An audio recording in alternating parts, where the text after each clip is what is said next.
Salut et bienvenue sur ce nouveau vlog. Je vous souhaite une bonne année 2022. J'espère que vous avez fait le plein de bonnes résolutions pour cette nouvelle année. Moi, je démarre avec un nouveau projet. Comme vous le savez, le mois précédent, j'avais créé cette blouse avant de tester la projection de mon patron avec un vidéoprojecteur et il se trouve que la blouse a fait son petit effet. Aujourd'hui, on me demande de la reproduire sur mesure. Donc ça n'a fait qu'un tour dans ma tête et je me suis dit pourquoi pas décliner le patron sur mesure vers une version multi-taille. Comme ça, à terme, je vais le rendre commercialisable sur une marketplace. Et en plus, ce sera l'occasion pour moi de m'attarder sur des sujets que je connais pas du tout, comme tout ce qui est les normes de patronage, les différents formats d'impression, la gradation du patron pour les décliner sur plusieurs tailles. Et au-delà de ça, il y a encore un tas d'autres sujets à aborder. Je pense notamment aux consignes qu'on trouve sur les patrons. Déjà, comment on les décline sous forme d'instructions, sous quel format, comment on détermine les aspects pédagogiques selon le niveau des personnes auxquelles on s'adresse. Et une fois qu'on a éludé la question du patron et des instructions, il reste encore l'aspect marketing. Bah oui, parce que si vous mettez le patron à dispo sur une marketplace, il faut sortir du lot. Donc comment on va le rendre plus attractif pour mieux le vendre? Donc là, je me suis carrément mis à rêver en mode photo-shooting avec des modèles et un photographe professionnel. Bref, le grand show, comme vous pouvez le voir. Mais bon, soyons réalistes, déjà, je sens qu'il va y avoir pas mal de défis à relever. Donc ça va peut-être pas être toujours une partie de plaisir, mais je pense qu'on va plutôt quand même bien s'éclater. Et qu'on va à mon avis se retrouver sur plusieurs épisodes. Ça va me prendre à mon avis du temps de mettre tout ça en place. Mais bon, j'ai très hâte de m'y atteler en tout cas. Bon, pour être honnête, j'ai débuté ma réflexion depuis un moment. Ça date depuis novembre. Ah ouais? Et t'es au courant qu'on est déjà en janvier? Ouais, mais j'ai une très bonne excuse. En fait, à la base, je pensais que j'avais juste à grader mon patron. Ouais, le truc que tu torches une journée, quoi. Voilà, et après je le mettais à disposition sur la fameuse plateforme de vente Easy quoi. Donc dans ma tête, c'était torché super rapidement, parfait pour sortir ma vidéo en décembre. Surtout que le patron, a priori, était déjà prêt étant donné que j'avais préparé à l'heure du précédent épisode. Ça devait être super simple à gérer. Mais... Tu te rappelles de ma conclusion précédente concernant la blouse? Moi, je suis déjà super satisfaite de mon haut. Je l'apprécie beaucoup, d'autant que je vais avoir l'occasion de l'améliorer, vu qu'on m'a demandé dans la famille de le reproduire. Donc, je vais pouvoir justement améliorer le patron. Bah quoi, c'est tout? Bon, gros flop. Y a pas du tout de vidéo sur retour d'expérience par rapport à la blouse. Ouais, c'est pas perdu, je vais le faire maintenant. Concernant la blouse, il y avait quand même 3 défauts essentiellement.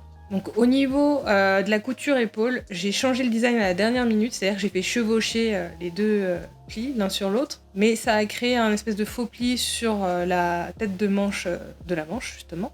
Donc esthétiquement c'est pas joli, donc il faut que le modifier à ce niveau-là. Ensuite, concernant le col bateau, je pense que je l'ai fait un bon centimètre trop haut et finalement j'ai dû utiliser le passepoil en cuir pour cacher ce défaut-là. Donc il faudra bien le réduire d'un centimètre, je pense, la hauteur de col bateau sur l'avant. Et le troisième point, c'est tout simplement le pli qui est intégré au design. Donc initialement, je voulais un pli assez profond qui joue avec le drapé du tissu. Et là, comme vous pouvez le voir, franchement, il n'y a pas du tout de profondeur de pli. Là, il y a juste une espèce de pince au niveau de l'épaule et ça s'arrête là. Donc ça va pas du tout. Donc forcément, je suis repartie travailler sur mon patron et rebelote dans l'étoile. Et j'imagine que tu pensais que ce serait plié en un week-end. Exactement!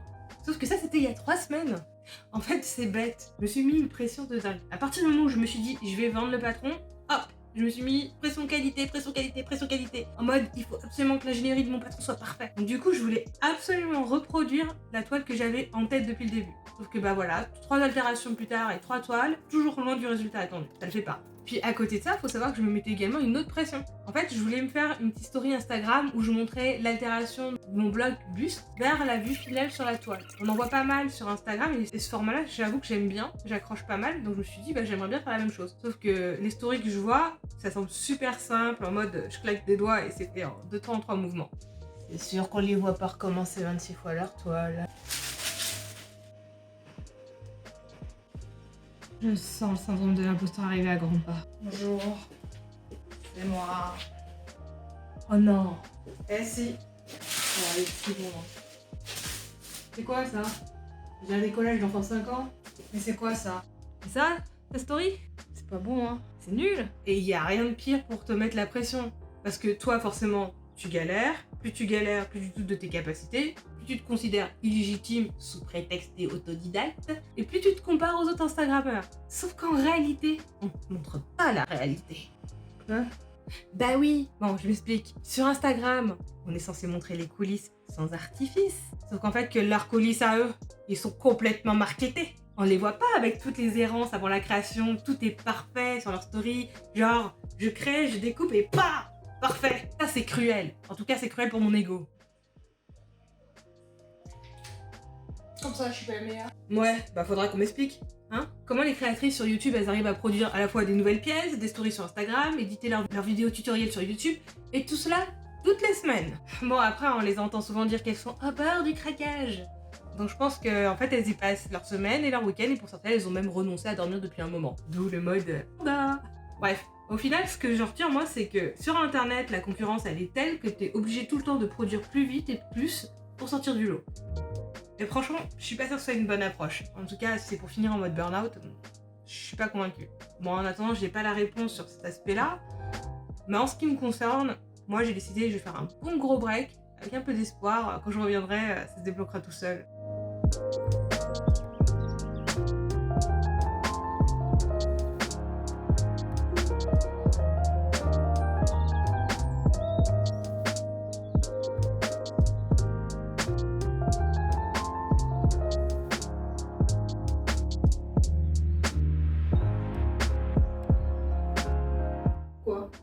Et 10 jours après, plus un gros repos imposé plus tard, on est de retour à la table de découpe.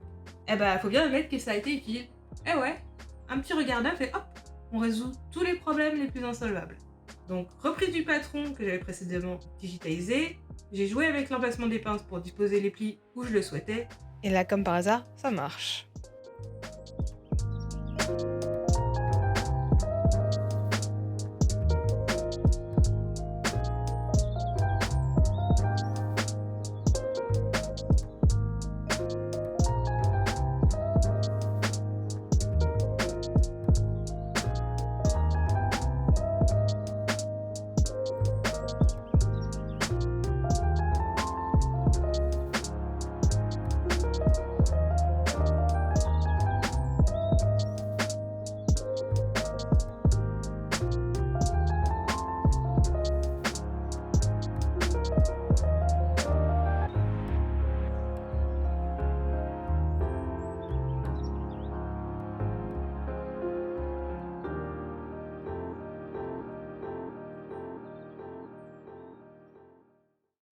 Bah ça méritait d'attendre un petit peu, hein. Quelques heures à s'acharner, voilà, ça y est, on a enfin un patron à la hauteur de mes attentes. Donc c'est le temps maintenant de passer au mode story. Alors oui, hein, je vais être honnête, je suis passée du côté obscur de la force. Moi aussi, mes stories elles vont être marketées, y a pas de raison, je vous laisse profiter.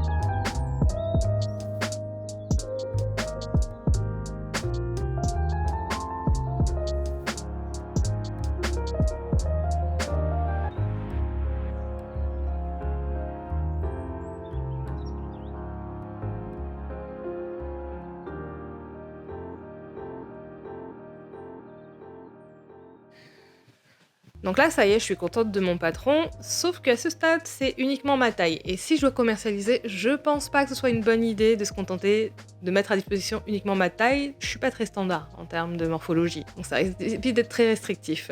Je vais décliner ce patron en plusieurs tailles. Alors le vrai terme technique, c'est grader. Je vais donc grader le patron pour qu'il puisse correspondre à la taille 36 à au moins 44. Je pense pas que je vais faire plus de taille que ça parce qu'il faut bien comprendre, la gradation c'est quelque chose, j'appellerais avec des règles un peu rigides, dans le sens où vous découpez le patron en plusieurs morceaux, puis après vous les écartez selon un certain nombre de centimètres en fonction de la taille que vous voulez atteindre, pour agrandir, ou au contraire vous les chevauchez pour réduire. Mais finalement c'est quelque chose de tellement technique qu'à un moment il va falloir quand même, c'est comme pour l'étape de l'essayage, on a beau faire un patron en 2D qui se rapporte bien aux mesures initialement prises, vous avez toujours besoin de faire l'essayage pour vous assurer que c'est bien conforme à la morphologie finale. Bah c'est pareil pour mes échantillons sur les différentes tailles. Je veux pas vendre un produit dont je me suis pas assurée sur un échantillon final, il correspond bien, il s'adapte comme il faut, qu'il tombe comme je l'espère. Donc c'est pour ça, la gradation chez moi, elle va se faire à mon avis du 36 au 44. Si éventuellement je tombe sur d'autres personnes qui seraient prêtes à faire mes modèles, peut-être que j'irai au-delà. Mais à ce stade, comme j'ai pas encore fait de recherche dans mon entourage pour demander les tailles, ça va être une étape un peu délicate, je pense. Et demander à tout le monde quelles sont vos tailles, est-ce que vous êtes d'accord pour faire le modèle? Eh meuf, tu vas trouver personne, c'est évident. Peu importe, c'est un problème pour futur Alex. Là, pour le moment, ce qui doit m'intéresser, c'est la gradation, et ça se passe sur l'ordinateur.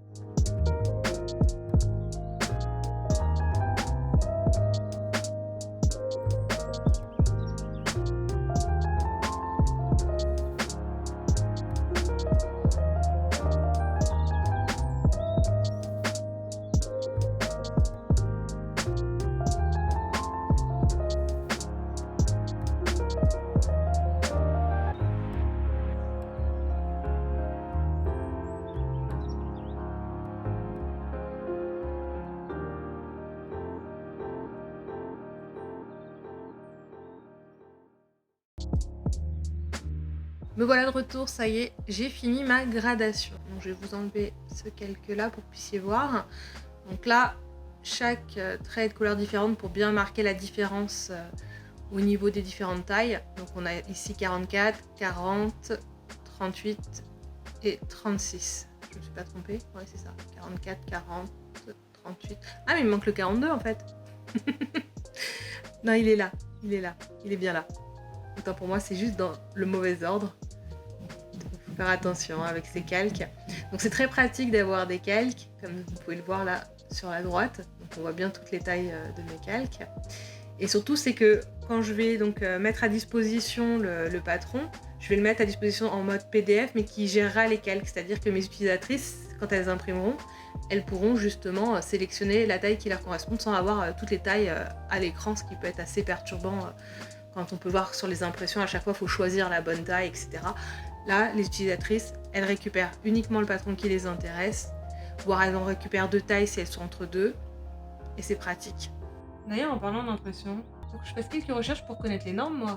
Je pense qu'il me reste pas mal de boulot pour Ouais, mais vous inquiétez pas, on revient vers vous dès le mois prochain pour vous raconter toutes nos futures très probables galères. Bah, ton optimisme fait plaisir. Donc n'hésitez pas à vous abonner et à cliquer sur la cloche pour être alerté de la sortie de cette prochaine vidéo. Et surtout mettez un like, ça soutient mon travail. Ciao et à très vite.